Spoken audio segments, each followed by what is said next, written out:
Magandang araw mga kagulay, welcome back sa akin channel. Greggy Farmer nga po pala ulit to. Bali, ngayong araw na to mga kagulay ay mag-harvest tayo ng ng sitaw, pang apat na harvest, fourth harvest kumaga.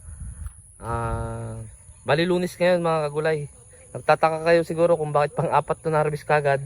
Kasi nga nung nakaraan nga, nakwento ko sa inyo na nag-harvest kami ng halimbawa nag-harvest kami nung kakaraan ng Miyerkules, Huwebes, nag-harvest din kami.